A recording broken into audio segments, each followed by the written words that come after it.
Waalaikumsalam.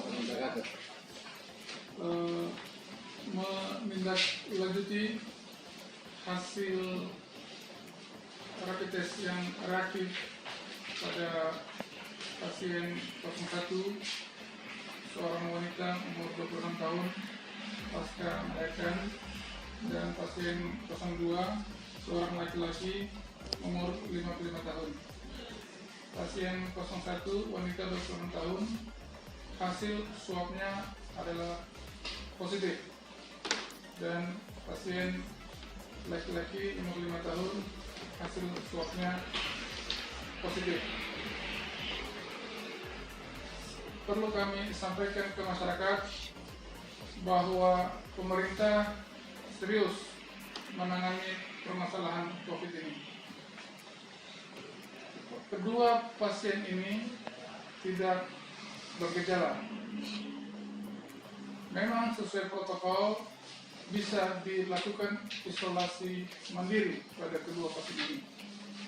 Hanya kami mengambil satu langkah untuk memasukkan kedua pasien ini dalam isolasi di rumah sakit untuk lebih ketatnya pemantauan, dan bisa kita lakukan selanjutnya lebih baik lagi pada pasien ini. Jadi hal ini dengan positifnya dua hasil swab ini, maka bisa kami laporkan bahwa saat ini kondisi Kota Bau-Bau confirm COVID itu 2 pasien. Terima kasih.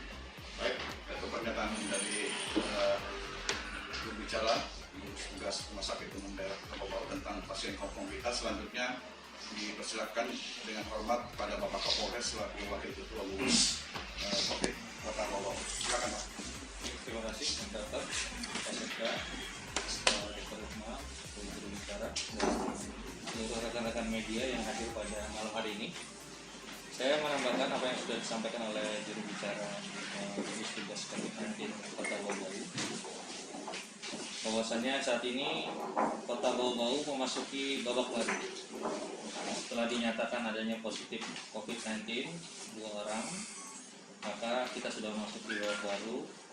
Artinya kita harus lebih waspada dan protokol-protokol kesehatan terkait dengan pola hidup bersih dan sehat, kemudian selalu cuci tangan, kemudian menggunakan masker ketika keluar rumah, jaga jarak, physical distancing, social distancing, dan tentunya yang paling utama adalah kita harus semuanya mawas diri, menjaga diri untuk menghindari perkumpulan.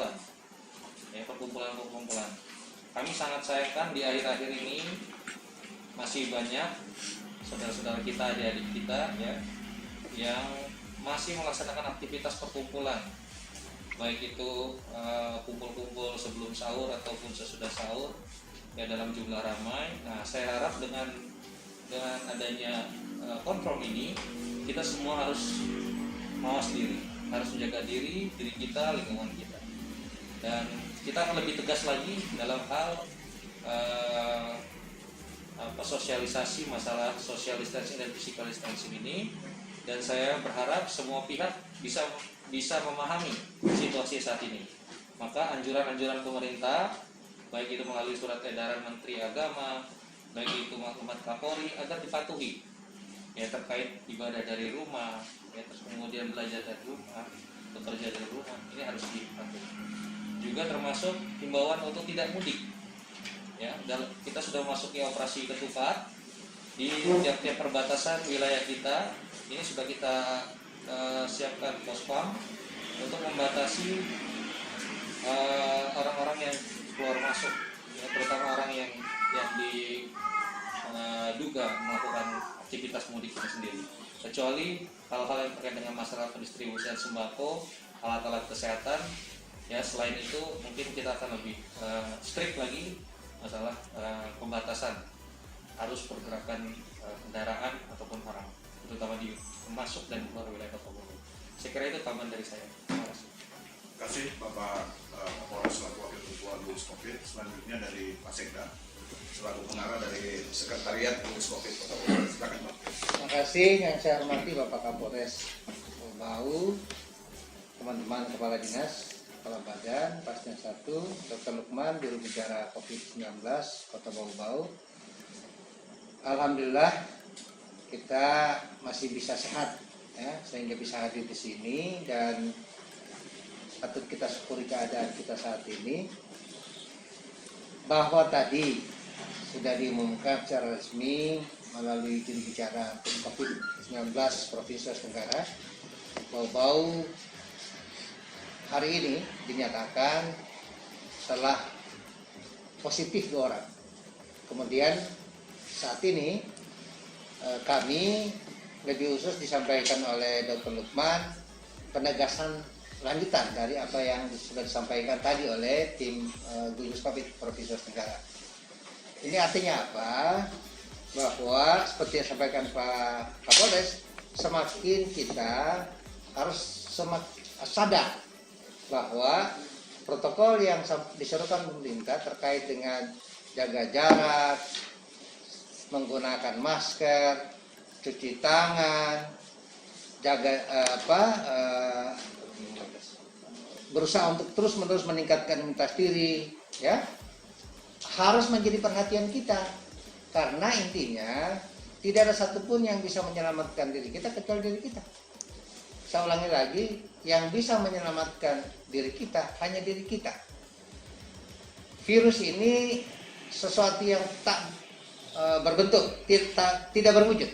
Karenanya tidak pernah kita ketahui siapa di antara teman kita bersama yang sudah terpapar virus.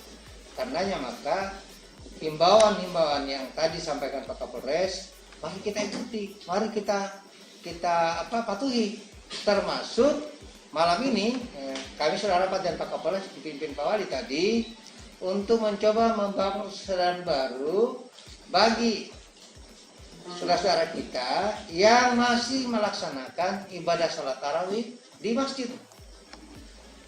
Mohon supaya apa yang sudah diimbaukan dipatuhi, apa yang sudah diserukan itu diikuti. Biar pemerintah berusaha maksimal untuk melakukan upaya pengetatan dalam banyak aspeknya. Kalau masyarakat tidak memiliki kesadaran, mustahil akan bisa terwujud mengupayakan Bau-Bau menjadi sebuah kota yang bebas dari COVID-19. Jadi kuncinya itu adalah masyarakat harus sadar tentang bahaya COVID. Walaupun kita juga jangan panik, kita harus tetap kita sudah berusaha menjaga diri, tapi juga jangan panik. Ya, hidup kita masih panjang dan mari kita isi aktivitas hidup kita itu dengan positif, sehingga kemudian apa yang ada pada kita masih berguna bagi yang lainnya. Saya kira itu tambahan dari saya. Terima kasih atas perhatiannya. Wabillahi taufiq wal hidayah. Assalamualaikum warahmatullahi wabarakatuh.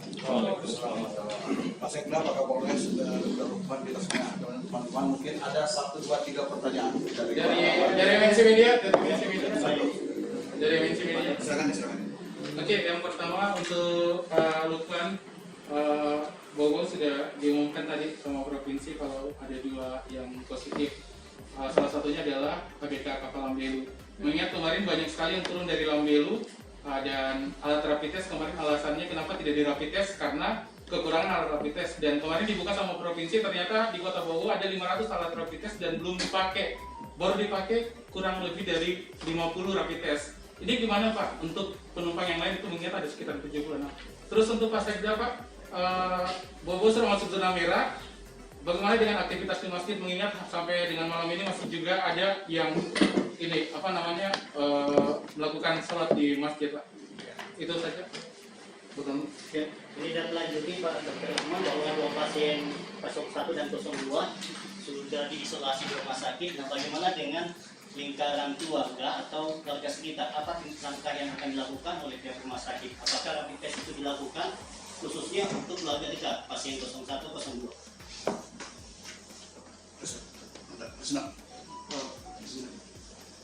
Ini untuk teman-teman di rumah sakit. Itu kemarin waktu teman-teman di rapid test hasilnya positif, kemudian yang ibu hamil ternyata sempat dirawat oleh teman-teman di perawat sendiri.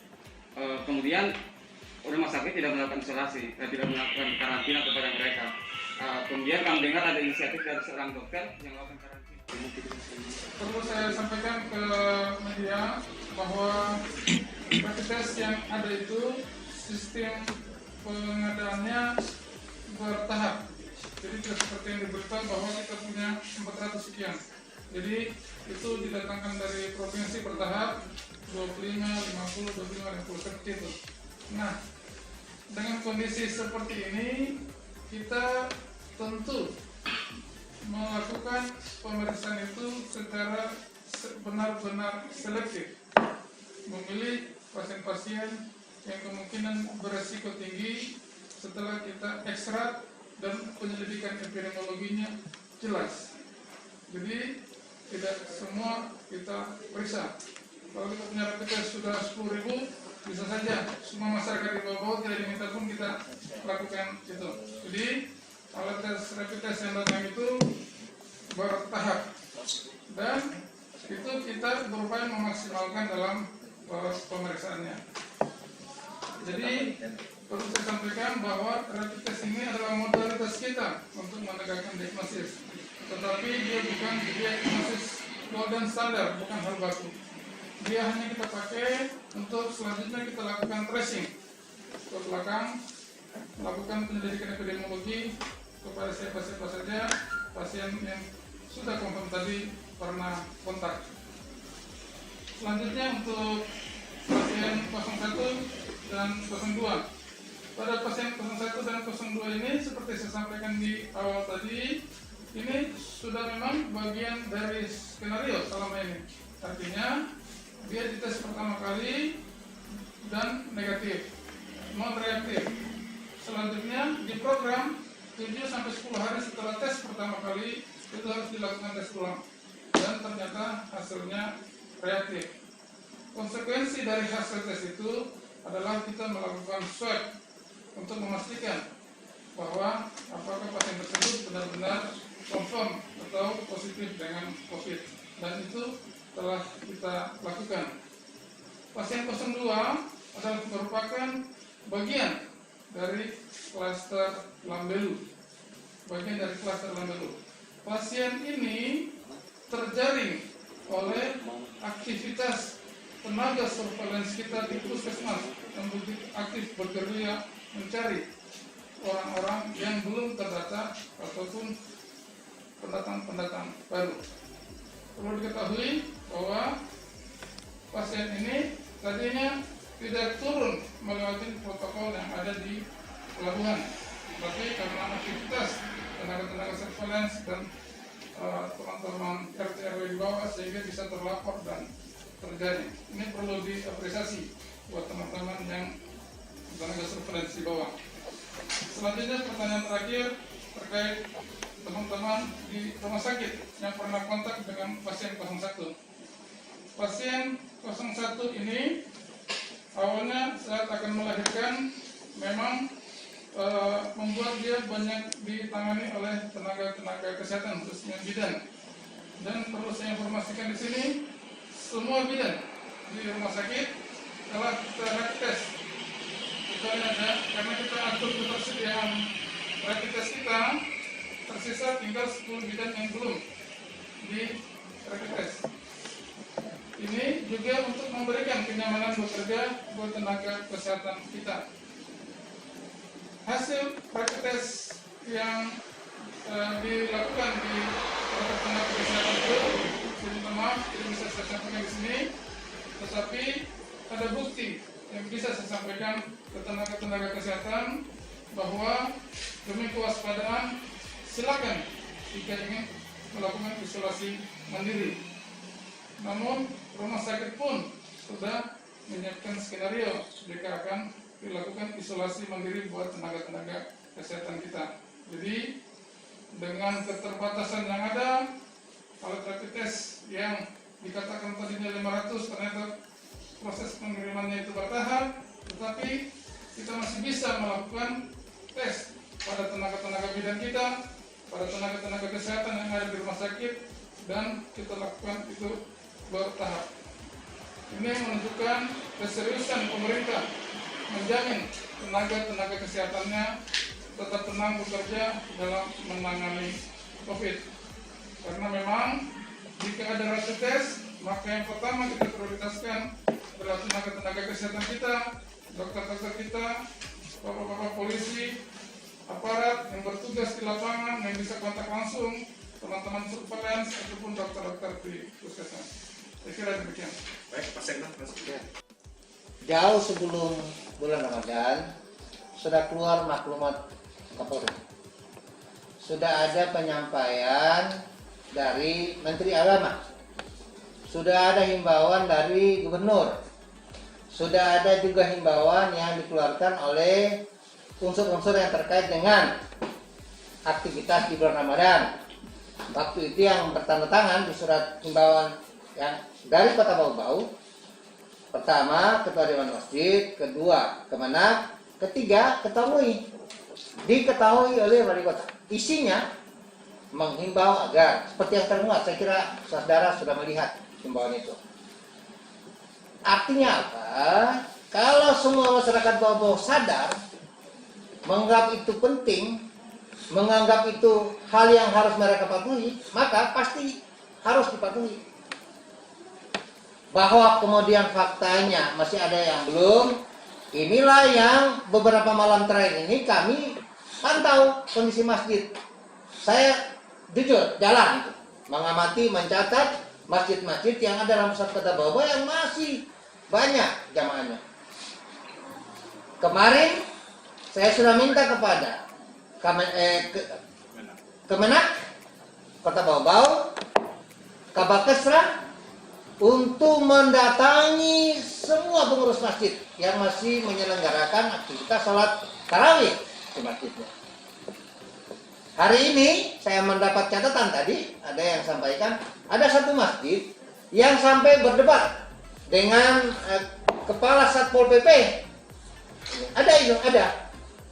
Saya belum dapat laporan perkembangan terakhirnya, tapi yang pasti bahwa tadi Pak Kapolres juga sudah bersepakat dengan kami akan turun juga melakukan pengamatan tentang ini, ya, sehingga kemudian ini simultan. Sekali lagi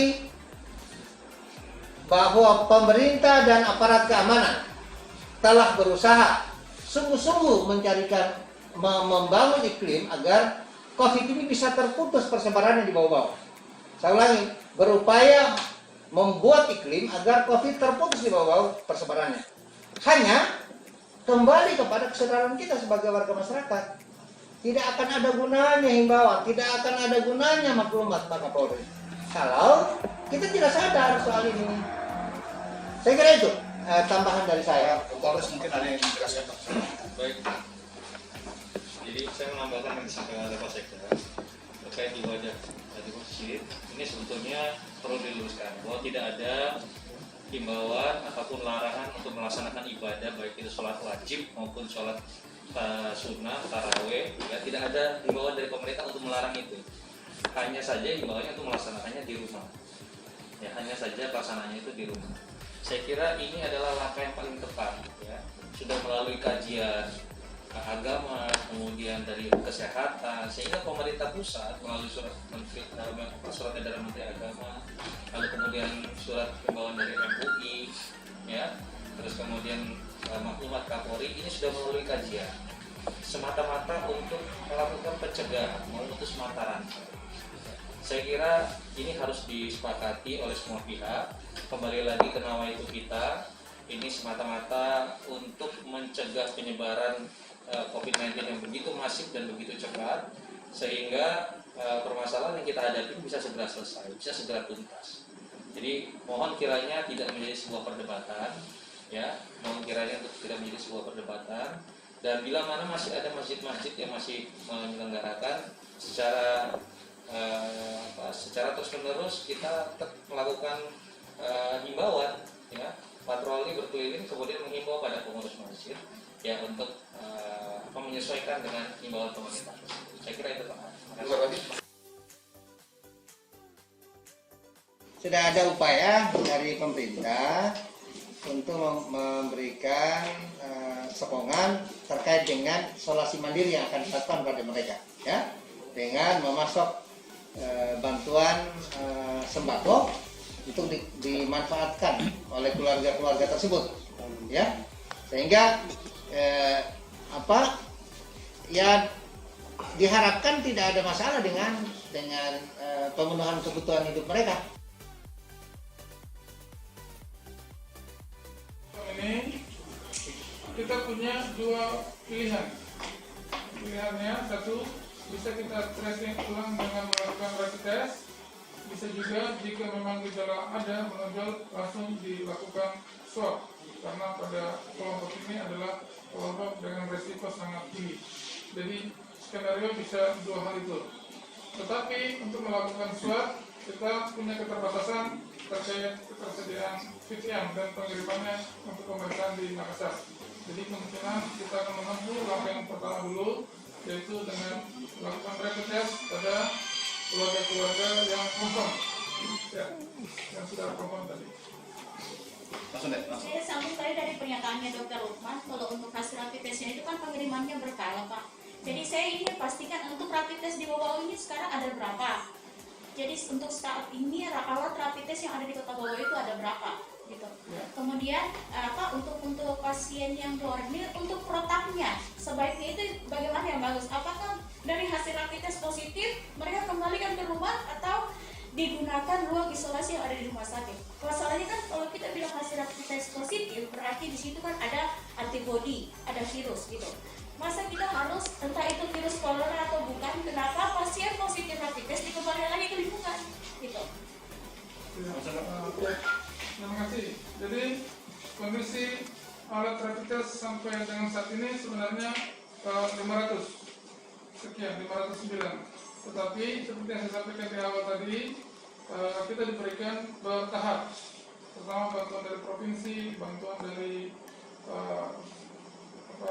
tentara, kepolisian, terus BNPB itu datangnya bertahap. Dan setelah kita hitung jumlahnya itu 509. Tapi kenapa 10 bidang tadi belum di rapid test, Pak? Itu saya bilang tadi, karena kan tahapan dilakukan. Pada saat posisi rapid test kita hanya 50, sementara yang harus di rapid test satu rumah sakit. Makanya kan kita lakukan bertahap. Itu pun punya syarat. Syaratnya apa? Dia punya penyelidikan epidemiologi yang jelas. Karena tidak semua bidan pun melakukan kontak dengan pasien 01. Jadi itu prinsipnya, bahwa harus punya penyelidikan epidemiologi yang jelas. Sehingga kita bisa memilih dari bidan-bidan atau tenaga kesehatan tadi mana yang diprioritaskan untuk dilakukan tes. Seperti saya katakan di awal, kalau kita punya 1000 atau 10.000 alat rapid test, tidak usah diminta, saya lakukan tes pada semuanya. Gitu.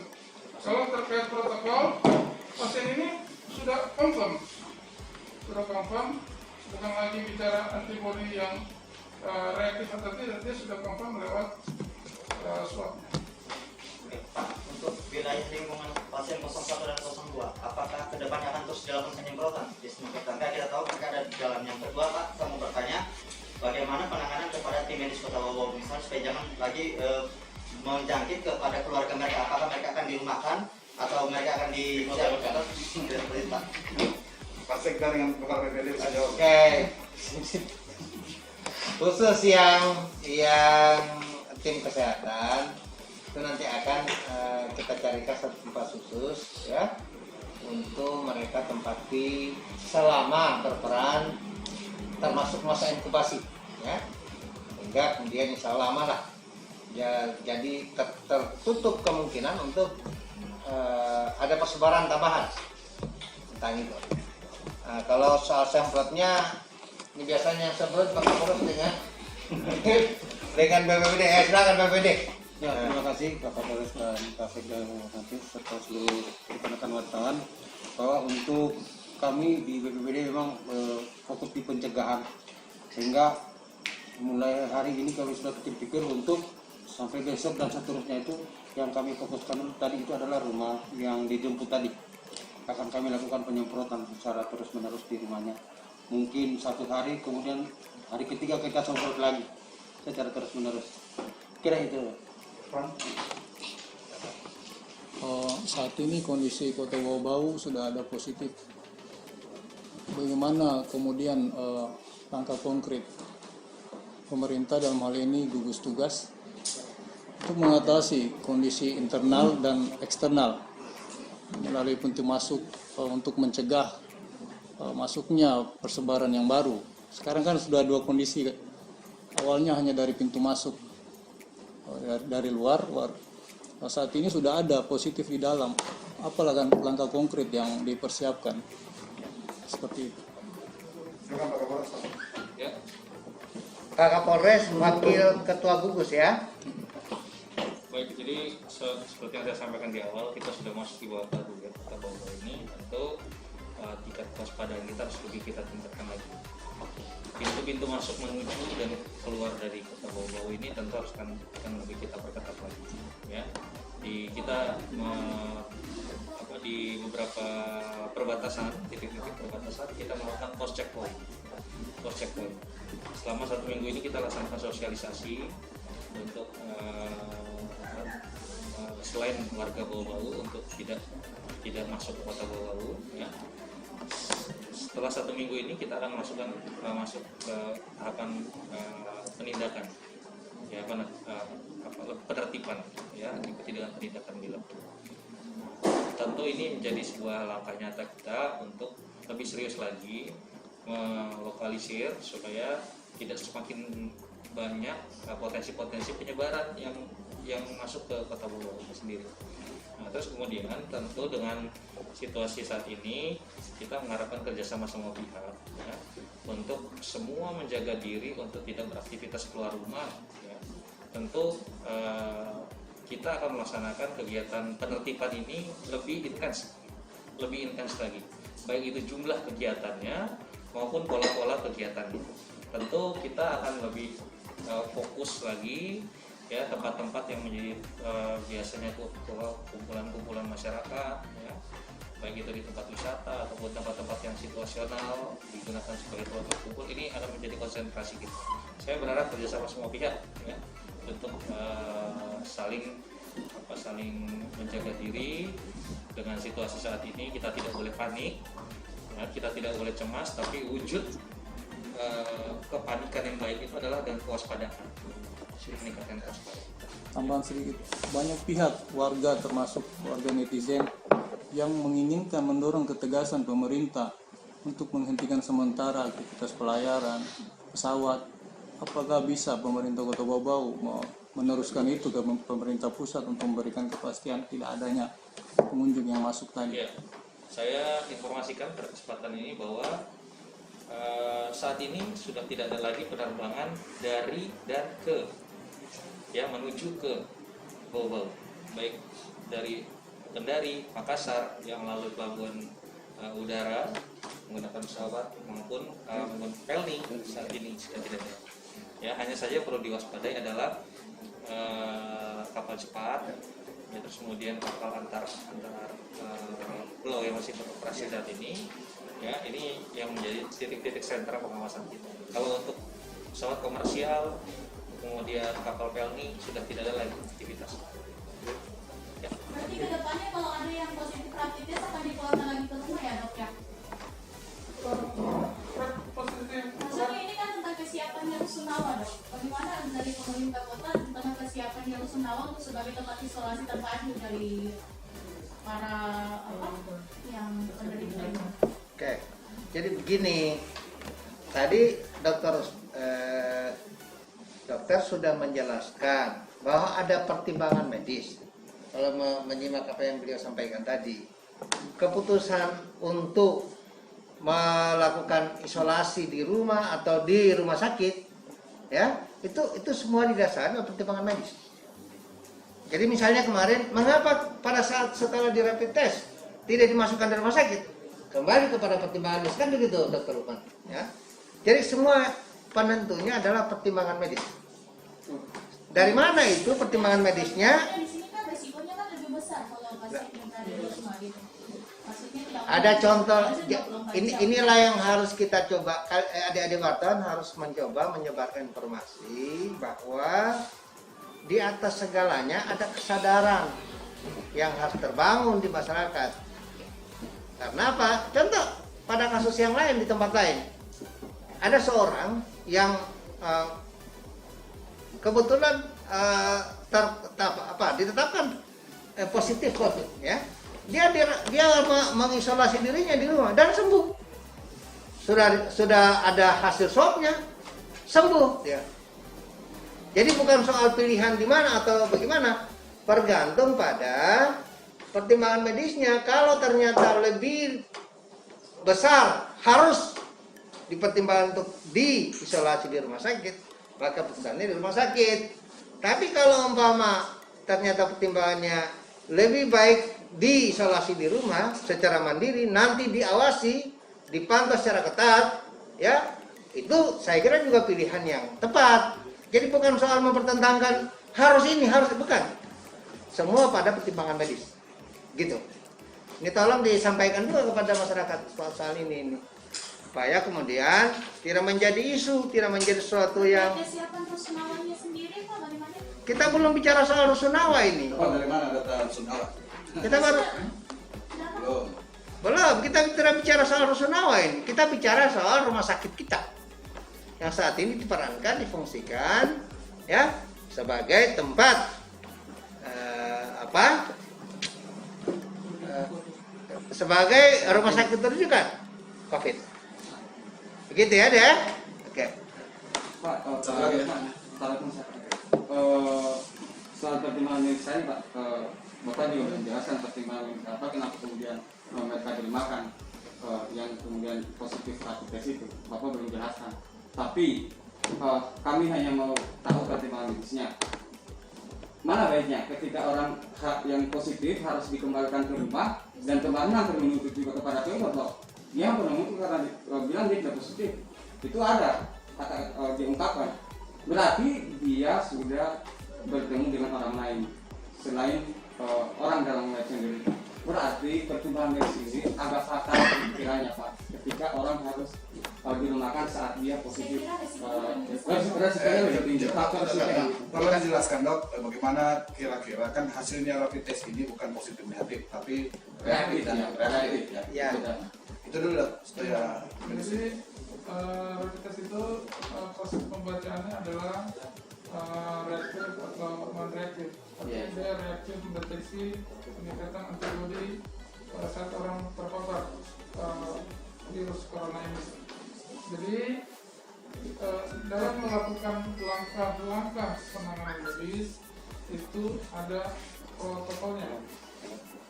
Jadi protokol pada pasien-pasien yang OTG, ODP ataupun KDP ringan dengan hasil yang reaktif pada pemeriksaan rapid testnya, itu dia bisa dilakukan isolasi mandiri. Itu protokolnya.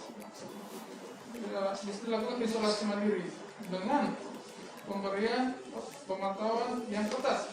Misalnya pada keluarga tersebut diberikan kamar tersendiri, dianjurkan menggunakan masker, tidak banyak berkeliaran di luar.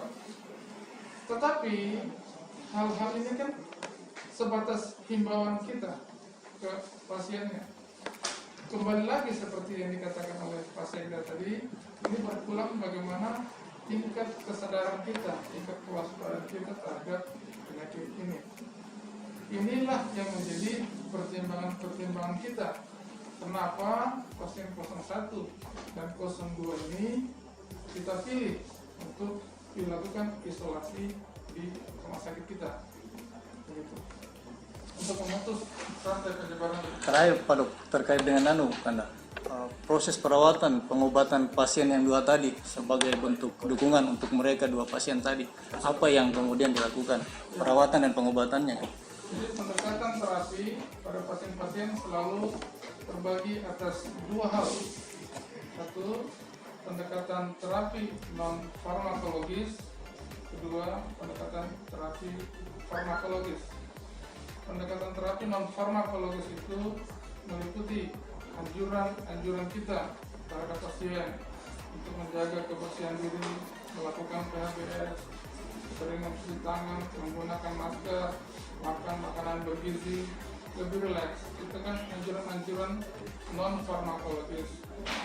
Terapi farmakologis diberikan berdasarkan ada tidak adanya tanda atau gejala sakit pada pasiennya. Bisa saja kita berikan obat-obat antivirus yang kita berikan pada pasien-pasien tanpa gejala tetapi sudah confirm. Kita berikan vitamin dan selebihnya kita lakukan terapi-terapi pada rekan simptomatis.